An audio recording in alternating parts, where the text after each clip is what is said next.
Hello ಸ್ನೇಹಿತರೆ, ಹೇಗಿದ್ದೀರಾ? ನಾನು ನಿಮ್ಮ ವೆಂಕಟೇಶ್ ಮಾತಾಡ್ತಿರೋದು. ವೆಲ್ಕಮ್ ಟು ಚರ್ಚಾ ಚಾನಲ್ಗೆ ಸ್ವಾಗತ, ಸುಸ್ವಾಗತ. ಸ್ನೇಹಿತರೆ, ಇವತ್ತಿನ ಈ ವಿಡಿಯೋದಲ್ಲಿ ಈ ಗೃಹಲಕ್ಷ್ಮಿ ಹಣ ಯಾರಿಗೆಲ್ಲ ಬಂದಿಲ್ಲ ಅಂಥವರೆಲ್ಲ ದಯವಿಟ್ಟು ಈ ವಿಡಿಯೋನ ಕೊನೆ ತನಕ ನೋಡಿ.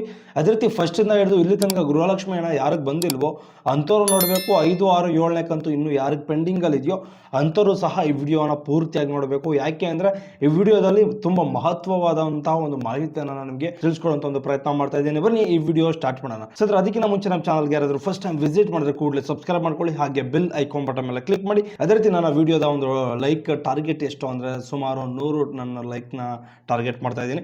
ದಯವಿಟ್ಟು ನೋಡ್ತಾರಲ್ಲ, ದಯವಿಟ್ಟು ಜಸ್ಟ್ ಒಂದು ಲೈಕ್ ಮಾಡಿಬಿಟ್ರೆ ನನಗೂ ಸ್ವಲ್ಪ ಮೋಟಿವೇಟ್ ಬೂಸ್ಟ್ ಆಗುತ್ತೆ. ದಯವಿಟ್ಟು ಯಾರು ಸಹ ಮಿಸ್ ಮಾಡಬೇಡಿ.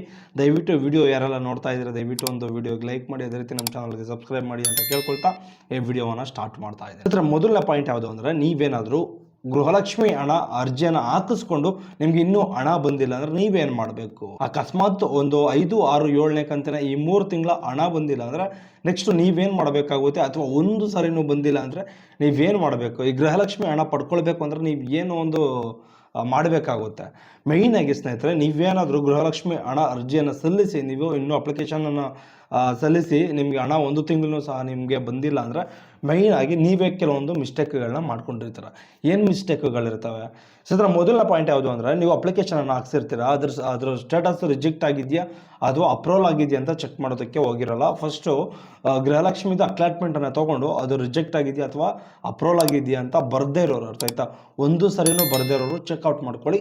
ಅದು ಸ್ಟೇಟಸ್ ಏನಂತ ತೋರಿಸ್ತದೆ, ಅಪ್ಲಿಕೇಶನ್ ರಿಸೀವ್ ಆಗಿದೆಯಾ ಅಥವಾ ಬೇರೆ ಏನಾದರೂ ಪ್ರಾಬ್ಲಮ್ ಆಗಿದೆಯಾ ಅಂತ ತೋರಿಸ್ತದೆ. ಇದನ್ನು ದಯವಿಟ್ಟು ಗಮನದಲ್ಲಿ ಇಟ್ಕೊಂಡು ಒಂದ್ಸರಿ ಸ್ಟೇಟಸನ್ನು ಚೆಕ್ ಮಾಡ್ಕೊಳ್ಳಿ. ಅದೇ ರೀತಿ ನೆಕ್ಸ್ಟ್ ಪಾಯಿಂಟ್ ಯಾವುದು ಅಂದರೆ, ಆಧಾರ್ ಕಾರ್ಡಲ್ಲಿ ಮತ್ತು ಬ್ಯಾಂಕ್ ಪಾಸ್ಬುಕ್ಕಲ್ಲಿ ಎರಡೂ ಒಂದೇ ಥರ ಹೆಸರಿದೆಯಾ ಇದನ್ನು ಸ್ವಲ್ಪ ಚೆಕ್ ಮಾಡಿ. ಇದರಲ್ಲಿ ಏನಾದರೂ ನೇಮ್ ಮಿಸ್ ಮ್ಯಾಚ್ ಆಗಿದ್ದರೆ ಹಣ ಅದೇ ರೀತಿ ಪೆಂಡಿಂಗಲ್ಲಿ ಇರ್ತದೆ ಅಂತಲೇ ಹೇಳ್ಬೋದು. ಅದೇ ರೀತಿ ನೆಕ್ಸ್ಟ್ ಪಾಯಿಂಟ್ ಯಾವುದು ಅಂದರೆ, ಮೇಯ್ನಾಗಿ Aadhaar card, ration card, bank ಪಾಸ್ಬುಕ್ಕಲ್ಲೂ ಸಹ 3ರಲ್ಲೂ ಸಹ ಒಂದೇ ಹೆಸರಿರಬೇಕಾಗುತ್ತೆ. ಇದನ್ನು ದಯವಿಟ್ಟು ಅರ್ಥ ಮಾಡ್ಕೊಳ್ಳಿ. ಇದು ಮಾಮೂಲಿ ಎಲ್ಲ ಡಾಕ್ಯುಮೆಂಟ್ಸ್ಗಳು ಸ್ವಲ್ಪ ವೆರಿಫಿಕೇಶನ್ ಮಾಡ್ಕೊಳ್ಳಿ, ಅರ್ಥ ಆಯ್ತಾ? ಅನಂತರ ನೆಕ್ಸ್ಟು ನೀವು ಅಂಗನವಾಡಿಗೆ ಅಕ್ಲಾಟ್ಮೆಂಟು ಮತ್ತು ಆಧಾರ್ ಕಾರ್ಡು, ರೇಷನ್ ಕಾರ್ಡು ಇಷ್ಟನ್ನು ತೊಗೊಂಡೋಗಿ ಅಂಗನವಾಡಿಗೆ ಸಬ್ಮಿಟ್ ಮಾಡಬೇಕಾಗುತ್ತೆ. ನೀವೇನಾದ್ರು ಸಬ್ಮಿಟ್ ಮಾಡಿಲ್ಲ ಅಂದರೆ ಕೂಡಲೇ ಇಮಿಡಿಯೇಟ್ಲಿ ಆ ಕೆಲಸವನ್ನು ಮಾಡಿ, ಅರ್ಥ ಆಯ್ತಾ? ತಪ್ಪದೇ ಮಾಡಿ, ನಿಮಗೆ ಹಣ ಬರುವಂಥ ಒಂದು ಸಾಧ್ಯತೆಗಳು ಇರ್ತದೆ. ಸರ್, ಅದೇ ರೀತಿ ಲಾಸ್ಟ್ ಪಾಯಿಂಟ್ ಯಾವುದು ಅಂದರೆ, ಮೇಯ್ನಾಗಿ ತುಂಬ ಅಂದರೆ ತುಂಬ ಇಂಪಾರ್ಟೆಂಟ್ ಆಗಿರೋಂಥ ಒಂದು ಪಾಯಿಂಟ್ ಯಾವುದು ಅಂದರೆ, NPCI ಮತ್ತು ಬ್ಯಾಂಕ್ ಪಾಸ್ಬುಕ್, ಆಧಾರ್ ಕಾರ್ಡು ಮತ್ತು ಬ್ಯಾಂಕ್ ಪಾಸ್ಬುಕ್ ಎರಡೂ ಸಹ ಲಿಂಕ್ ಆಗಿರಬೇಕು. ಆಧಾರ್ ಕಾರ್ಡು NPCI ಮ್ಯಾಪಿಂಗಲ್ಲೇ ಒಂದು ಲಿಂಕನ್ನು ಮಾಡಬೇಕಾಗುತ್ತೆ ಬ್ಯಾಂಕ್ಗಳಲ್ಲಿ. ಅದೇ ರೀತಿ ಇದನ್ನು ಮಾಡಿಲ್ಲ ಅಂದರೆ ದಯವಿಟ್ಟು ಯಾವುದೇ ಕಾರಣಕ್ಕೂ ಹಣನೇ ಬರೋದಿಲ್ಲ.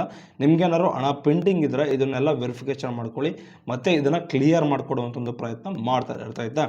ಇನ್ನು ಒಂದು ಎಷ್ಟೋ ಜನಕ್ಕೆ ಒಂದು 2 ತಿಂಗಳು 3 ತಿಂಗಳದ್ದು ಹಣ ಬಂದಿರ್ತದೆ, ಒಂದು 4 ತಿಂಗಳು ಹಣ ಬಂದಿರ್ತದೆ, ಆನಂತರ ಹಣ ಬಂದೇ ಇರೋದಿಲ್ಲ, 1 ತಿಂಗಳದ್ದು ಬಂದಿರೋದಿಲ್ಲ. ಅಂದರೆ ಒಂದು 5, 6, 7ನೇ ಕಂತಾಗಿರ್ಬೋದು ಅಥವಾ ಒಂದು 4, 5, 6, 7ನೇ ಕಂತಾಗಿರ್ಬೋದು.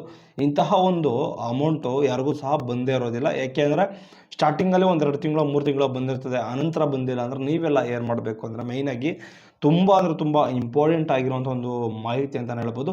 ದಯವಿಟ್ಟು ನಿಮ್ಮ ಫ್ಯಾಮಿಲಿ, ನಿಮ್ಮ ಫ್ರೆಂಡ್ಸ್ಗೂ ಸಹ ಶೇರ್ ಮಾಡಿ. ಎಷ್ಟೋ ಜನಕ್ಕೆ ಗೃಹಲಕ್ಷ್ಮಿ ಹಣ ಬಂದೇ ಇರೋದಿಲ್ಲ. ಅದೇ ರೀತಿ ಹೋದ ತಿಂಗಳದ್ದು ಸಹ ಓಲ್ಡ್ ಆಗಿದ್ದರೆ ಅಥವಾ ನೆಕ್ಸ್ಟ್ ತಿಂಗಳು ಏನಕ್ಕೋಸ್ಕರ ಓಲ್ಡ್ ಮಾಡ್ತಾರೆ ಅನ್ನೋದನ್ನು ನಾನು ನಿಮಗೆ ಕ್ಲಿಯರಾಗಿ ಹೇಳುವಂಥ ಒಂದು ಪ್ರಯತ್ನ ಮಾಡ್ತೀನಿ. ನೀವೇನಾದರೂ ಗೃಹಲಕ್ಷ್ಮಿ ಹಣ ಒಂದು 4, 5, 6, 7ನೇ ಒಂದು ಕಂತು ಏನು ಬಂದಿಲ್ಲ ಅಂದರೆ ದಯವಿಟ್ಟು ಗೃಹಲಕ್ಷ್ಮಿ ಹಣ ಒಂದು ಗೃಹಲಕ್ಷ್ಮಿದು KYC ಬಿಟ್ಟಿದ್ದಾರೆ. ಈ KYCಯನ್ನು ಕಂಪಲ್ಸರಿಯಾಗಿ ಮಾಡಿಸ್ಕೊಳ್ಳೇಬೇಕು. ಆ KYC ಮಾಡಿಸ್ಕೊಳ್ಳೋದಕ್ಕೆ ರೇಷನ್ ಕಾರ್ಡು, ಆಧಾರ್ ಕಾರ್ಡು, ಅದಕ್ಕೆ ಲಿಂಕ್ ಆಗಿರುವಂಥ ಒಂದು ಮೊಬೈಲ್ ನಂಬರು ಅಷ್ಟು ಇದ್ದರೆ ಸಾಕು. ಈ KYC ಕಂಪ್ಲೀಟಾಗಿ ಒಂದು ಸೈಬರ್ ಸೆಂಟರ್ಗಳಲ್ಲಿ ಮಾಡಿಕೊಡುವಂಥ ಒಂದು ಪ್ರಯತ್ನ ಮಾಡ್ತಾರೆ. ನೀವು ಅಲ್ಲಿಗೆ ವಿಸಿಟ್ ಮಾಡಿ ಒಂದು ಈ KYCಯನ್ನು ಮಾಡಿಸ್ಕೊಂಡ್ರೆ ತುಂಬ ಉತ್ತಮ ಅಂತಲೇ ಹೇಳ್ಬೋದು. ಯಾರೆಲ್ಲ ಈ KYC ಮಾಡಿಸ್ಕೊಂಡಿದ್ವೋ, ಯಾರಿಗೆಲ್ಲ ಹಣ ಪೆಂಡಿಂಗ್ ಇದೆಯೋ ಕೂಡಲೇ ಇಮಿಡಿಯೇಟ್ಲಿ ನೀವು ಈ KYCಯನ್ನು ಮಾಡಿಸ್ಕೊಳ್ಳೇಬೇಕು. ಬೇರೆ ಆಪ್ಷನ್ಸ್ ಇರೋದಿಲ್ಲ. ನಿಮಗೇನಾದರೂ ಹಣ ಇನ್ನೂ ಬಂದಿಲ್ಲ ಅಂದರೆ ದಯವಿಟ್ಟು ನಿಮ್ಮ ಹತ್ರದಲ್ಲಿರುವಂಥ ಒಂದು ಕರ್ನಾಟಕವನ್ನೋ ಗ್ರಾಮನೋ ಸೈಬರ್ ಸೆಂಟರ್ಗಳಿಗೆ ಹೋಗಿ ಈ KYCಯನ್ನು ಮಾಡಿಸ್ಕೊಂಡ್ರೆ ತುಂಬ ಉತ್ತಮ ಅಂತ ಹೇಳ್ಬೋದು. ಅದೇ ರೀತಿ ಈ KYC ಮಾಡಿಸ್ಕೊಂಡು ಆದಮೇಲೆ ನೆಕ್ಸ್ಟ್ ತಿಂಗಳಿಂದ ನಿಮಗೆ ಎಲ್ಲ ಒಂದು ಹಣ ಏನೆಲ್ಲ ಪೆಂಡಿಂಗ್ ಇರ್ತದೋ ಅದನ್ನೆಲ್ಲ ನಿಮಗೆ ರಿಟರ್ನ್ ಮಾಡುವಂಥ ಒಂದು ಸಾಧ್ಯತೆ ಇರ್ತದೆ, ನಿಮ್ಮ ಖಾತೆಗೆ ಜಮಾ ಆಗುತ್ತೆ, ಅರ್ಥ ಆಯ್ತಾ? ಈಗ ಬೇರೆ ಎಲೆಕ್ಷನ್ ಟೈಮ್ನಲ್ಲಿ ಸುಮಾರು ರಾಜ್ಯ ಸರ್ಕಾರದಿಂದ ಮಹಿಳಾ ಮತ್ತು ಮಕ್ಕಳ ಕಲ್ಯಾಣ ಇಲಾಖೆಯಿಂದ ಒಂದು ಆದೇಶವನ್ನು ಕೊಟ್ಟಿದ್ದಾರೆ. ಎಲ್ಲ ಗೃಹಲಕ್ಷ್ಮಿ ಹಣನೂ ಸಹ ಕ್ಲಿಯರ್ ಆಗಬೇಕು. ಇದ್ರ ಬಗ್ಗೆ ಹೆಚ್ಚಾಗಿ ಒಂದು ಯಾರಿಗೆಲ್ಲ ಹಣ ಬಂದಿಲ್ಲೋ ಅಥವಾ ಯಾರಿಗೆಲ್ಲ ಇನ್ನೂ ಪೆಂಡಿಂಗ್ ಇದೆಯೋ ಹಣ ಅಂಥವ್ರಿಗೆಲ್ಲ ಒಂದು ಅವಕಾಶವನ್ನು ಕೊಟ್ಟಿದ್ದಾರೆ. ಅರ್ಥ ಆಯ್ತಾ? ನೀವು ಏನು ಮಾಡ್ತೀರ ಅಂದರೆ ದಯವಿಟ್ಟು ಇದನ್ನು ಅರ್ಥ ಮಾಡಿಕೊಂಡು ಎಲ್ಲನೂ ಸಹ ರೆಡಿ ಮಾಡಿಸ್ಕೊಳ್ಳಿ, ಎಲ್ಲನೂ ಸಹ ವೆರಿಫಿಕೇಷನ್ ಮಾಡ್ಕೊಳ್ಳಿ ಡಾಕ್ಯುಮೆಂಟ್ಸ್ಗಳು. ಅನಂತರ KYC ಮಾಡಿಸ್ಕೊಳ್ಳಿ. ಅನಂತರ ನಿಮ್ಗೆ ಏನು ಮಾಡ್ತಾರೆ, ಮಹಿಳಾ ಮತ್ತು ಮಕ್ಕಳ ಕಲ್ಯಾಣ ಇಲಾಖೆಯಿಂದ ಡೈರೆಕ್ಟಾಗಿ ಹಣವನ್ನು ಒಂದು ಖಾತೆಗೆ ಜಮಾ ಮಾಡುವಂಥ ಒಂದು ಕೆಲಸ ಅವ್ರು ಮಾಡಿಕೊಡ್ತಾರೆ. ದಯವಿಟ್ಟು ಇಷ್ಟು ಈ ಒಂದು ಇಂಪಾರ್ಟೆಂಟ್ ಆಗಿರುವಂಥ ಒಂದು ಮಾಹಿತಿ ಅಂತಲೇ ಹೇಳ್ಬೋದು. ಇಷ್ಟು ನನಗೆ ಗೊತ್ತಿತ್ತು ಮೊದಲೇ, ಇವೆಲ್ಲ ಮಾಡಿಸ್ಕೊಂಡಿದ್ದೀನಿ ಅಂದರೆ ದಯವಿಟ್ಟು ಕಮೆಂಟನ್ನು ಮಾಡಿ ಯಾರೆಲ್ಲ ಮಾಡಿಸ್ಕೊಂಡಿದ್ದೀರಾ ನೋಡೋಣ. ಅದೇ ರೀತಿ ಇನ್ನೂ ಸಹ ಯಾರಿಗೂ ಗೃಹಲಕ್ಷ್ಮಿ ಹಣ ಬಂದಿಲ್ವೋ ದಯವಿಟ್ಟು ಕಮೆಂಟನ್ನು ಮಾಡಿ, ಏನು ಪ್ರಾಬ್ಲಮ್ ಆಗಿರ್ಬೋದು ಅದಕ್ಕೆ ಸೊಲ್ಯೂಷನ್ ಕೊಡುವಂಥ ಒಂದು ಪ್ರಯತ್ನ ಮಾಡ್ತೀನಿ, ಅಥವಾ ನೆಕ್ಸ್ಟ್ ವಿಡಿಯೋದಲ್ಲಿ ತಿಳಿಸ್ಕೊಡುವಂಥ ಒಂದು ಪ್ರಯತ್ನ ಮಾಡ್ತೀನಿ. ದಯವಿಟ್ಟು ಕಮೆಂಟನ್ನು ಮಾಡೋದನ್ನು ಮಿಸ್ ಮಾಡಬೇಡಿ. ಅರ್ಥ ಆಯ್ತಾ? ಅದೇ ರೀತಿ ನಮ್ಮ ವಿಡಿಯೋಗೆ 100 ಲ್ಯಾಕ್ಸ್ನ ನಾನು ನಿಮಗೆ ಟಾರ್ಗೆಟ್ ಕೊಟ್ಟಿದ್ದೀನಿ. ಅರ್ಥ ಆಯ್ತಾ? ದಯವಿಟ್ಟು ಲೈಕ್ ಮಾಡಿಬಿಡಿ.